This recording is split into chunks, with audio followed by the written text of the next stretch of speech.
Assalamualaikum warahmatullahi wabarakatuh. Okey, jadi hari ini cikgu teruskan dengan subtopik kita hari ini, pembelajaran hari ini. Cikgu reverse balik, kita akan masuk bahagian pemindahan maklumat. Kalau dulu kita belajar setakat ringkasan sahaja, jadi hari ini kita masuk bahagian rumusan. Okey, jom flashback sedikit.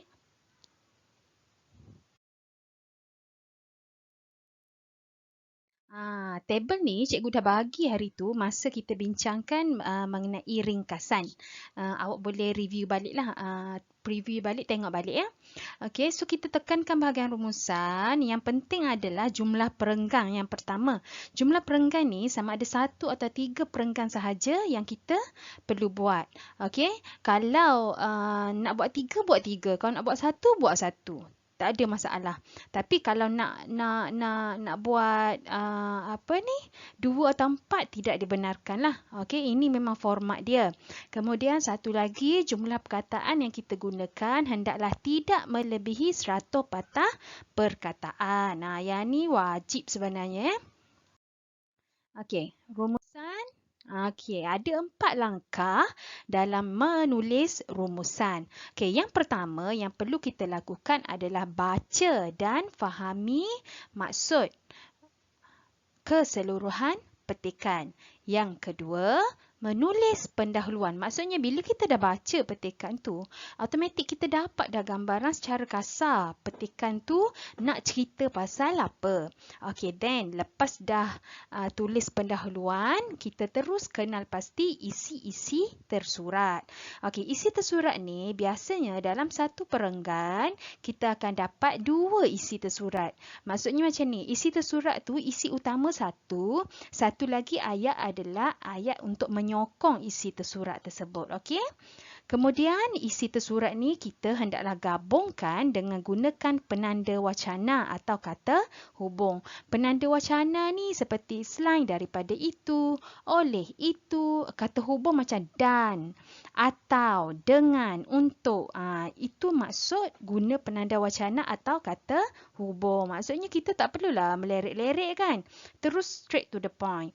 Okay, dan yang terakhir sekali adalah menutup rumusan dalam satu ayat sahaja berdasarkan kefahaman kita secara keseluruhan. Okey?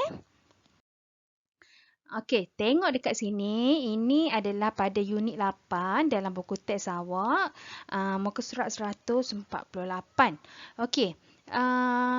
Cikgu ambil petikan ni sebab senang awak nak rujuk dari buku teks awak. Okey? Okey, arahan dia adalah baca petikan di bawah dengan teliti. Berdasarkan petikan tersebut, tulis rumusan yang panjangnya tidak melebihi 100 patah perkataan.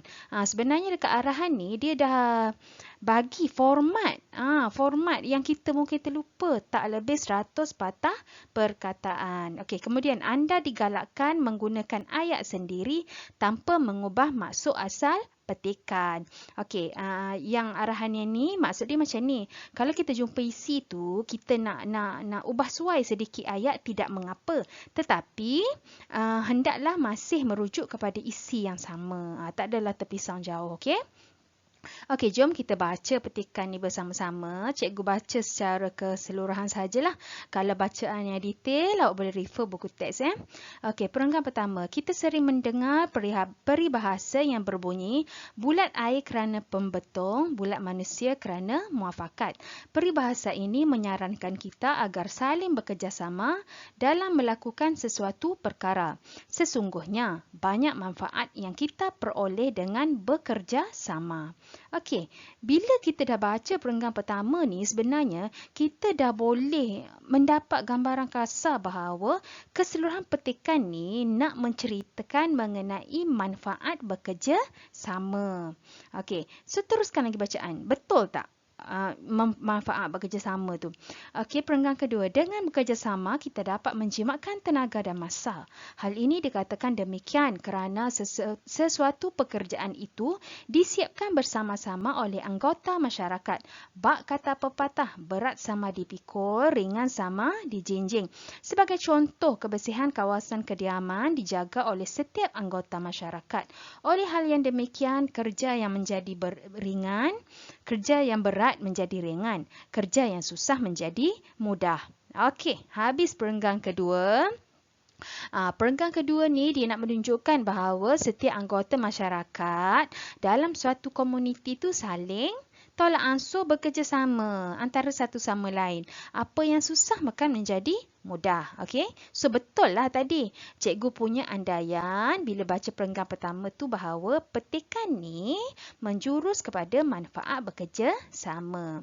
Okey, awak teruskan lagi baca sampai perenggan terakhir. Okey, dah baca tu kita dah boleh buat step 2 iaitu membuat pendahuluan. Tengok cara menulis rumusan. Okey, yang ni cikgu ajar cara nak tulis kalau 3 kita nak buat 3 perenggan lah. Okey, so pendahuluan cikgu ini petikan membincangkan mengenai kebaikan bekerja sama. Okey, so ini pendahuluan cikgu pendek sahaja.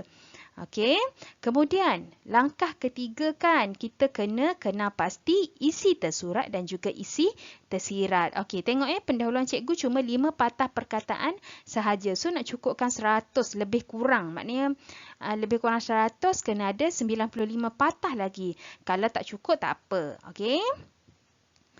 Okey, kembali kepada petikan tadi. Okey, cikgu dah buat pendahuluan cikgu. So, cikgu sekarang kena cari isi tersurat. Okey, lepas kita dah baca 5 perenggan ni, kita tengok isi tersurat pertama kita. Ya. Okey. So, ini adalah isi tersurat pertama, menyarankan bekerjasama dalam melakukan sesuatu perkara. Okey, so ayat sokongannya mana? Kerana banyak manfaat yang kita peroleh dengan bekerja sama. So, cikgu dah dapat 2. Okey, seterusnya tengok perenggan kedua. Isi tersurat kita adalah dapat menjimatkan tenaga dan masa. Okey, kenapa?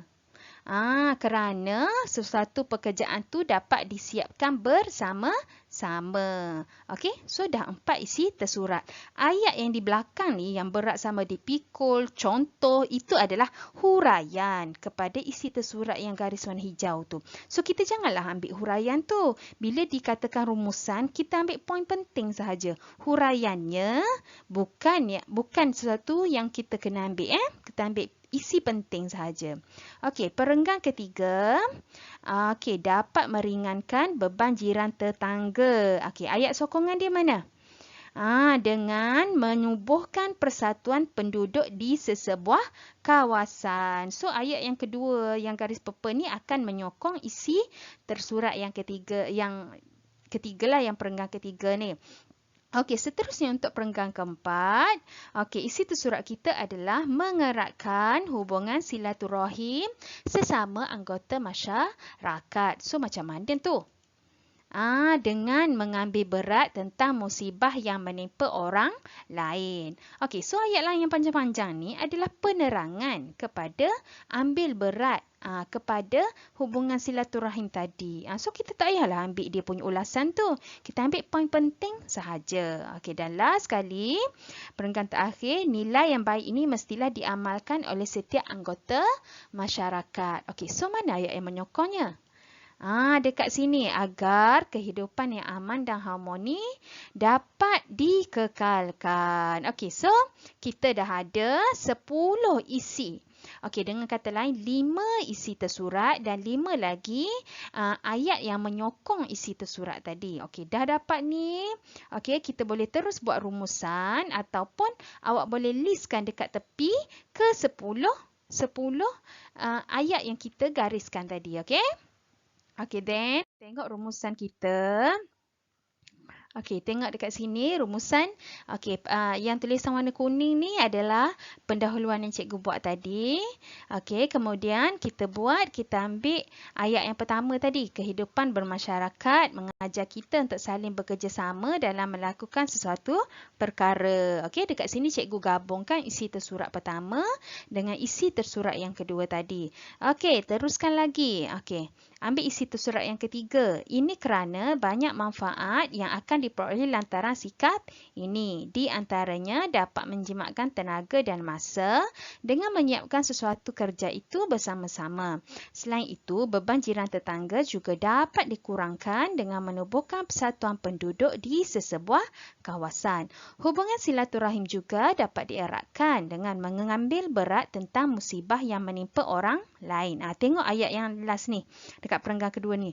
Hubungan silaturahim juga dapat dieratkan. Okey, ini adalah satu isi tersurat. Cikgu gabungkan dia dengan isi seterusnya dengan menggunakan kata hubung dengan. Okey, so dia tak adalah satu ayat yang tergantung kan. Okey, dan last kali penutup, cikgu ambil isi yang ke-9 dan 10 tadi.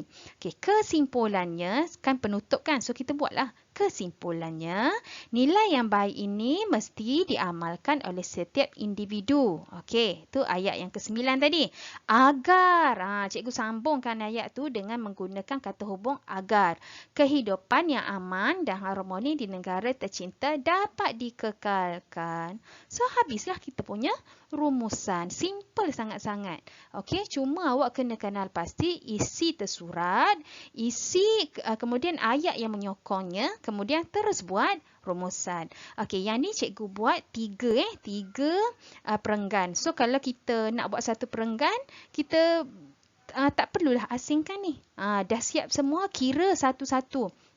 Okey, kira setiap patah perkataan.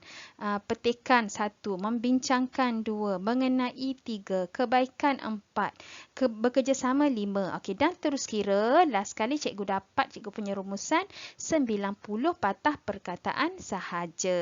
So, cukuplah syarat. Tidak melebihi 100 patah perkataan. Okey, guna 3 perenggan. Okey, settle jelas? Okey.